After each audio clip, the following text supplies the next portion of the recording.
मला सांगा, मी साधा प्रश्न आपल्याला विचारतो, हाच प्रश्न आपण समाजाला विचारा कीर्तनामधून. मला सांगा, रामगिरी महाराजांचं काय चुकलं? साधा प्रश्न आहे ना. काय चुकलं? काय चुकलं त्यांचं? त्यांचे तथाकथित स्कॉलर्स म्हणून भाषणं देतात, त्यांच्या भाषणातून हेच वक्तव्य येतं, तेच वक्तव्य रामगिरी बाबांनी केलं. आणि आजही आपण तेच सांगू की झालंय ते झालंय. 9 वर्षाच्या मुलीशी लग्न झालंय, करता काय त्याला? वस्तुस्थिती आहे, हा इतिहास आहे. याला तुम्ही काही करू शकत नाही, मी काही करू शकत नाही. इतिहास बदलणं हे कुणाच्याही हातात नाही, पण इतिहासातून शिकणं हे सगळ्यांच्या हातात आहे. आम्ही हे केलंच पाहिजे. आता हे किती दिवस आम्ही हे करणार आहोत की नाही? हा आता व्यक्तिगत संबंधांना फारसा अर्थ राहिलेला नाही. व्यक्तिगत संबंधांना अर्थ नाही. तुम्ही काय, मला घेणं देणंच नाही आहे.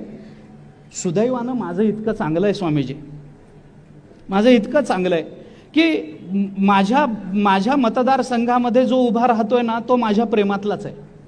त्यामुळे मला दुसऱ्या विकल्पाचा प्रश्नच नाही.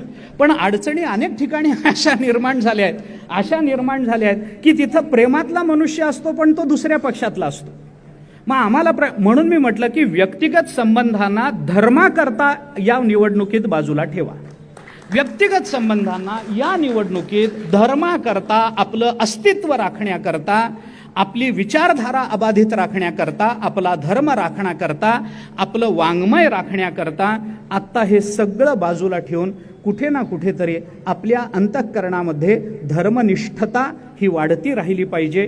कुठेतरी आपल्या अंतःकरणामध्ये हे जाज्वल्य विचार आपल्या अंतःकरणामध्ये नेहमी जागृत राहिले पाहिजेत. याच्याकरता आपण प्रयत्नशील राहावं. मला आमंत्रित केलं त्याबद्दल अंतःकरणपूर्वक धन्यवाद देतो. चातुर्मास्यातून आम्ही बाहेर पडता येणार नाही आहे दुर्दैवाने आम्हाला बाहेर, परंतु ज्या वेळेला आमची प्रवचनांची सांगता होईल त्यावेळेला या संबंधातलं सविस्तर चिंतन आम्ही आमच्या प्रवचनांमधून मांडणार आहोत. आम्हालाही याची चिंता आहे, आम्हालाही याची काळजी आहे. चातुर्मास हा विषय पुन्हा तोच आहे. मी पुन्हा हे सांगतो, आज जर तुम्ही योग्य बटणं दाबलीत तर पुढचा चातुर्मास करता येण्याची शक्यता आहे, नाहीतर तेही राहणार नाही, नाहीतर हेही राहणार नाही. हे मी आपल्याला स्पष्ट सांगतो, जाहीर सांगतो. आज योग्य बटणं दाबलीत, आपण योग्य उमेदवार निवडून दिलेत, हिंदुत्वाचा परामर्श घेऊन. हिंदुत्व ही सामान्य काय हिंदुत्वाच्या व्याख्या केल्या गेल्या आहेत, जीवनशैलीपर्यंत त्याला नेऊन ठेवलंय. मी त्याला गैर मानत नाही, पण जीवनशैली म्हटलं की त्याला बाजूला ठेवता येतं. हिंदुत्व ही आमची जीवनशैली नाही, हिंदुत्व हे आमचे रक्त आहे, हिंदुत्व हा आमचा प्राण आहे, हिंदुत्व ही आमची अस्मिता आहे, हिंदुत्व हा आमचा धर्म आहे, हिंदू हा आमचा संप्रदाय आहे आणि म्हणून हिंदू हे आमचं अस्तित्व आहे. या विचारानंच आम्ही या हिंदुत्वाकडे पाहिलं पाहिजे आणि त्या दृष्टीनंच आपण प्रवृत्त व्हा. आत्ता फक्त अयोध्या झालंय, आपण योग्य बटणं दाबाल तर नजीकच्या काळामध्ये मथुरा आणि काशी या दोन्हीकडे आपल्याला या दर्शनाचा आनंद घेता येणार आहे. मी पुन्हा पुन्हा आपल्याला सांगतो, हा विचार फार सामान्य वाटतो तेवढा नाही. हे हिमनगाचं टोक आहे, याच्या खाली फार मोठी षडयंत्र आहेत, याच्या खाली फार मोठा दुर्विचार आहे, याच्या मागे फार मोठी दुर्बुद्धी आहे. या सगळ्यातून बाहेर पडण्याकरता तुमच्या माझ्या हातामध्ये एकच उपाय आहे, हिंदुत्वाचा अभिनिवेश बाळगणाऱ्या उमेदवाराला निवडून देणं. एवढंच आज आपल्या हातात आहे. हे होऊ देत, मग आपण आपल्या हातात घेऊन काय करायचं ते बघू. एवढं होऊ दे. शेवटी आपणच आहोत, शेवटी हिंदू राहणार हे निश्चित आहे. राहणार तर तोच आहे, कारण त्याच्या एवढा चांगला, उदात्त, व्यापक आणि परिपूर्ण विचार देणारा जगतामध्ये दुसरा कोणताही धर्म नाही. ही वस्तुस्थिती आहे. हे मी सांगतो अशातला भाग नाही, हा इतिहास आहे, हा अनुभव आहे.